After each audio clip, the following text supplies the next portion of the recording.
Sir, पहला सवाल हमारा रहेगा आपसे कि जो मीटिंग अभी शुरू हुई है, आपको क्या लगता है कि किस हद तक ये कश्मीरियों के हक में होगी?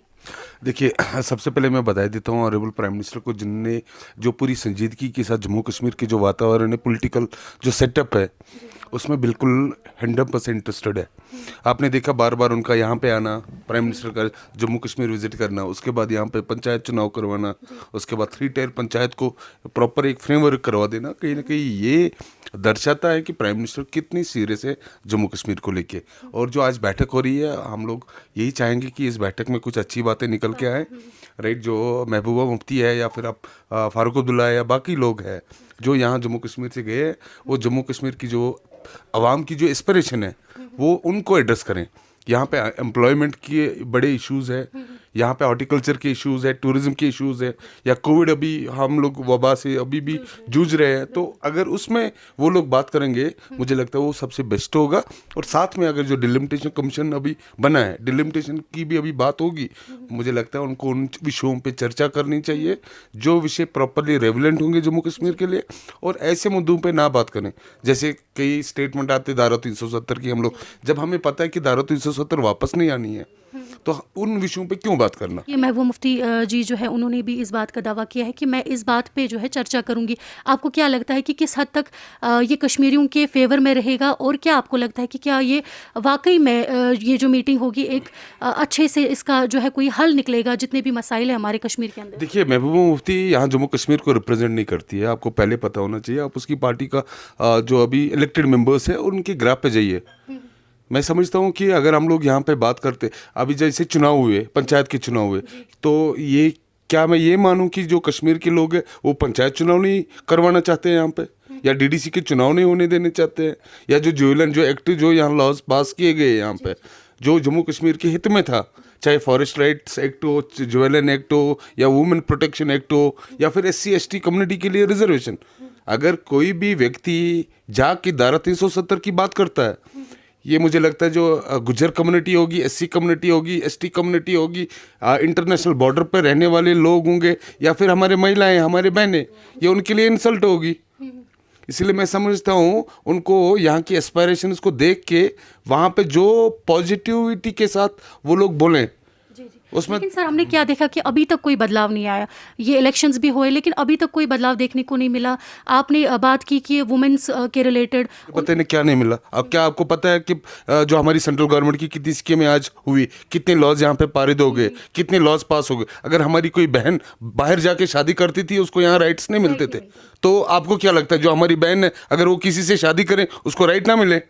जो SC कम्युनिटी जो 1947 में जो रिफ्यूजीज आए थे उनको अभी तक हम लोग वोटिंग राइट्स नहीं देते थे। क्या आप चाहते हैं ऐसे लाखों लोग जिनको हमने वोटिंग राइट्स दे दिया, क्या आप उनसे छीनना चाहते हैं? आप समझिए। इसीलिए मैं ये देखो, ये हुकूक की भी बात है, राइट्स की बात है। और मैं बोलता हूँ जो ह्यूमन राइट्स, धारा 370 ह्यूमन राइट्स वायलेशन थी जम्मू कश्मीर के लोगों के लिए। और यहाँ पे जो प्रॉस्पेरिटी और डेवलपमेंट, आप बताइए ना, आपके कितने स्कूल थे, IITs हमने दे दिए, IIMs हमने दे दिए, हमने टनल्स का उद्घाटन किया, 50 से ज़्यादा कॉलेज हमने किए, हमने यहाँ पे जो सोशल समाज, आप बताइए सबसे बड़ी स्कीम हेल्थ केयर की, हर एक फर्द को 5 लाख रुपए हमने करवा दिया। आप कैसे बोल सकते हो कि हमने कुछ नहीं किया?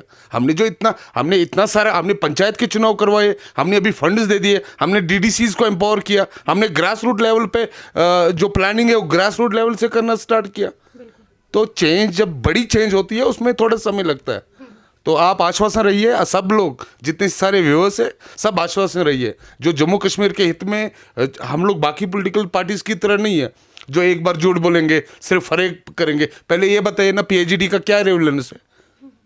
अगर वो पॉलिटिकल पार्टीज है, उनका कोई कॉमन एजेंडा नहीं है, तो आप कैसे कश्मीर को लेके सारे कश्मीरियों को रिप्रेजेंट करोगे? अगर कश्मीर खाली कश्मीर नहीं है, जम्मू भी है, जम्मू कश्मीर है ये, तो जम्मू के लोगों को कौन रिप्रेजेंट करेगा? मैं समझता हूँ जो निर्णय हुआ है वो इरिवर्सिबल निर्णय है। तो भारतीय जनता पार्टी का हमेशा स्टैंड रहा है, जब से हमारी पार्टी का गठन हुआ है, हम तो तब से बोल रहे थे कि एक देश में 2 विधान और 2 प्रधान नहीं चलेंगे, और ये हमारा नारा था। हमने प्रूव करके दिया, नहीं जी, धारा 370 एक सेपरेटिज्म की भावना खड़ी की थी यहाँ पे कि हम लोग जी अलग लोग हैं। बाकी प्रदेशों में क्यों नहीं धारा 300? तब तो फिर कल हिमाचल भी बोलेगा, बॉम्बे वाले बोलेंगे, महाराष्ट्र वाले बोलेंगे कि हमें जी धारा 370 दो। ऐसे नहीं चलेगा ना। हमारा देश, हमें इंटरनल सिक्योरिटीज़ भी देखनी है, एक्सटर्नल थ्रेट्स भी देखने हैं। अगर आज हमारे पाकिस्तान साइड में है, चाइना साइड में है, आप चाइना की पॉलिसी क्यों नहीं बोलते हो? मुसलमानों के ऊपर कितना जुल्म होता है वहाँ पे, चाइना का क्यों नहीं बोलते हो? जब वहाँ का जो प्रेसिडेंट है उसको लाइफ लॉन्ग उनको प्रेसिडेंट बनाया जाता है, तो कहीं ना कहीं उसके कॉन्सिक्वेंसेस हमारे इंडिया में होंगे ना। अगर हमने अब फ्यूचर के लिए प्लानिंग करना है, हमने वो चीज़ें, वो थ्रेट्स भी टैकल करना है।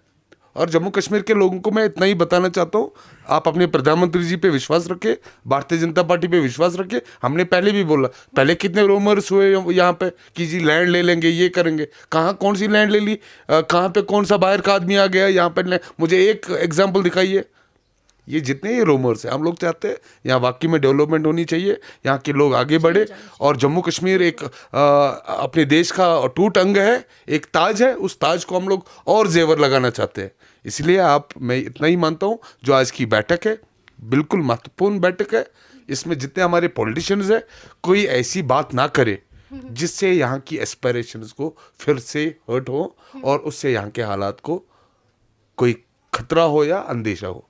सर, ऐसा भी दावा किया गया है कि जितने भी जेलों के अंदर है उनको रिहा करने की मांग वो करेंगे। आप इस हवाले से क्या कहना चाहते हैं? बिल्कुल, मैं समझता हूँ अच्छी पहल है, अच्छी चीज़ है। जो भी पॉलिटिकल डिटेनीज है, जो इससे पहले जब हमें लगा कि ये पीस के लिए थ्रेट हो सकते हैं, अगर उनको डिटेन किया गया है, उनको जल्द से, क्योंकि अभी हालात अच्छे हैं और अभी पॉलिटिकल प्रोसेस स्टार्ट हुआ है, और मेरी भी यही मांग होगी गवर्नमेंट ऑफ इंडिया से कि जितने पॉलिटिकल डिटेनीज हैं उनको जल्दी रिलीज किया जाना चाहिए। सर, बात अगर करेंगे कश्मीरी युवा की, तो यहाँ बहुत ही अनएम्प्लॉयमेंट है। आपको क्या लगता है कि क्या इस चर्चा के दौरान ये बात भी छेड़ी जाएगी कि कश्मीर के अंदर बहुत ही बेरोज़गारी है? आपको क्या लगता है कि क्या ये ऐसी बात वहाँ इस बैठक में जो है, क्या ये चर्चा होगी कि कश्मीरी यूथ के लिए जो है एक प्लेटफॉर्म दिया जाना चाहिए, उनको जो है एक सपोर्ट मिलना चाहिए? आपको क्या लगता है? बिल्कुल, मैं समझता हूँ। देखिए, जो रेविलेंट मुद्दे हैं, मैंने पहले भी बोला, इनको एम्प्लॉयमेंट्स के लिए एक बहुत बड़ा पैकेज लेना चाहिए, डिमांड करनी चाहिए।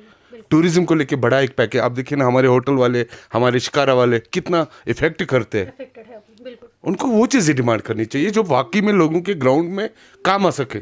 ऐसे इरेलेवेंट मुद्दे उठाना, जी पाकिस्तान से बात करें, क्यों करें भाई? हमारे लिए उसके लिए एक्सटर्नल अफेयर्स मिनिस्ट्री है, मिनिस्ट्री ऑफ ओवरसीज है, वो बात करें, वो उनका डोमेन है। एक एमएलए जो यहाँ खड़ा होता है या डीडीसी खड़ा होता है, उसको पाकिस्तान से क्या मतलब? उसको अपनी कॉन्स्टिट्यूंसी देखनी चाहिए और कॉन्स्टिट्यूंसी में क्या हो रहा है भाई, उनको उनकी ओर ध्यान आना चाहिए। ये इंटरनेशनली अपने आप को आइब देना कि जी पाकिस्तान से बात करो, हाँ पाकिस्तान से करेंगे ना, उसके साथ अलग चैनल से हम लोग बात कर रहे हैं। तो इसलिए ये सारे इरेलेवेंट मुद्दे होंगे। मैं समझता हूँ युवाओं के लिए, रोजगार के लिए करना चाहिए। जैसे हमने लास्ट टाइम इंडस्ट्रियल पॉलिसी बनाई, बहुत अच्छी पॉलिसी आई।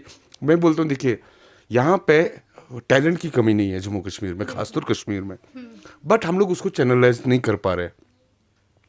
मैं कुछ एग्जाम्पल्स देता हूँ आपको। जैसे हमारे फिशरीज, अगर हम डिपार्टमेंट, अगर देखा जाए 2,46,000 से ज़्यादा किलोमीटर्स का हमारा यहाँ रिवर स्ट्रीम्स है। क्या हमने कभी उनको चैनलाइज करने की कोशिश की? हमारे पास हॉर्टिकल्चर जीडीपी सबसे बड़ा ज़्यादा हमारा हॉर्टिकल्चर एग्रीकल्चर से आता है। क्या हमने उनमें कोशिश की कि हम लोग जो लेटेस्ट टेक्नोलॉजीज है उसको इम्प्लीमेंट करेंगे? मैं बोलता हूँ, देखो जम्मू कश्मीर जियोग्राफिकली भी बहुत एक सेंसिटिव एरिया है और सबसे बॉर्डर पे आता है, एज पे आता है, वो भी एक नेगेटिविटी है हमारी। और दूसरा, हमारे पास ट्रेन की फैसिलिटी नहीं है, डायरेक्टली यहाँ पे ट्रेन आए, वो भी एक प्रॉब्लम है। मैं बोलता हूँ बहुत सारे इश्यूज है, बट मुझे लगता है 3 चीज़ों पे हमें ज़्यादा ध्यान देने की आवश्यकता है यहाँ पे: एजुकेशन, एम्प्लॉयमेंट एंड एंटरप्रेन्योरशिप। मैं बोलता हूँ अगर एजुकेशन अच्छा हम लोग दे देंगे, जैसे हमारे स्कॉलरशिप्स है, अगर मैं माइनॉरिटी, क्योंकि हम लोग माइनॉरिटी में पूरे देश में आते हैं मुसलमान, माइनॉरिटी मिनिस्ट्री अलग से हमारी मिनिस्ट्री है जिसमें स्कॉलरशिप हम लोग दे देते हैं हर एक फर्द को, चाहे खासकर महिलाओं के लिए अलग से स्कॉलरशिप्स है। इसी तरह मतलब अगर फिर आईएएस ऑफिसर वो बनना चाहता है, पब्लिक सर्विस कमीशन के लिए एग्जाम देना चाहता है या किसी, उसके लिए भी हमारे पास प्रोविजन है। मैं बोलता हूँ यहाँ अवेयरनेस करने की ज़रूरत है। हमारे पास इतनी सारी स्कीमें हैं, अगर वाकई में हर एक स्कीम अपने बेनिफिशियरी तक पहुँच जाएगी, मैं समझता हूँ जम्मू कश्मीर का कोई भी फर्द अनएम्प्लॉयड नहीं रह सकता है, अगर हम लोग प्रॉपरली प्लानिंग के साथ चलें। हमारे पास क्या है, जैसे फिशरीज डिपार्टमेंट है, मैंने अक्सर देखा है फिशरीज डिपार्टमेंट यहाँ अफसरों के लिए बनाया गया है, जो वहाँ पे बैठे और अपना फिश निकाले और वो खाएं पिए। इसी के लिए रखा है, क्योंकि मुझे सौभाग्य मिला, मैंने वेस्ट बंगाल में भी काम किया है, मैं एज इंचार्ज वहाँ पे भी हूँ। वहाँ पे फिशरीज डिपार्टमेंट मैंने देखा, उनके अपने रेस्टोरेंट्स है, उनके अपने रेस्ट हाउसेज है, उनके अपने उन्होंने अलग अलग पीपी मोड पे स्ट्रीम्स को डिवाइड किया है। उन्होंने कोशिश की नए नए सीड्स को लाने के लिए जो वायबल हो सकते हैं। क्या हमने कभी कोशिश की? बोलते देखो, कुछ तो हम लोग को भी अपने तक लेना होगा। ऐसा नहीं हम लोग हर बार ही गवर्नमेंट को ब्लेम करें, जी गवर्नमेंट नहीं कर रहा। गवर्नमेंट तो बहुत कुछ कर रही है। अब बताइए ना, मैग्नीमाइजेशन कब हुई थी श्रीनगर में? आप देखो ना आज कितनी अच्छे से काम हो रही है। डीडीसी के 5,000 पहले फंड्स आए थे, 5,000 करोड़, अभी 12,000 करोड़ हो गए। अभी एलजी साहब ने बोला 22,500 लोगों को हम लोग यूथ क्लब में कनेक्ट करेंगे। कहने का मतलब ये है, हमारे पास अपॉर्चुनिटीज़ भी है और हमारे पास रिसोर्सेज भी है, बट वो अपॉर्चुनिटीज़, रिसोर्सेज और स्किल को कैसे हम लोग एक दिशा में लेके जाएं, वो एक चैलेंज है। उसके लिए एडमिनिस्ट्रेशन को सोचना चाहिए। मैं समझता हूँ जितने सारे हॉर्टिकल्चर हो, एग्रीकल्चर हो, इनको वास्ट माइंड से सोचना चाहिए। एक क्रिपल्ड माइंड से छोटा सोच के नहीं, एक बड़ा सोचना चाहिए। अगर हमें मान के चलो कल सपोज पीपी मोड पे एक प्राइवेट एंटरप्रेन्योर को, सपोज फिशरीज की हम लोग बात करेंगे, अगर हम लोग 1 किलोमीटर पैच को डिवाइड करेंगे, अब बताओ कितने उसमें रेयरिंग हो सकती है? क्या हम लोग उनको प्राइवेटाइज कर सकते हैं? या हमारे पास क्लाइमेट इतना अच्छा, क्या फार्मास्यूटिकल कंपनीज यहाँ पे आ सकती है? ऐसे हजारों चीज़ें हैं।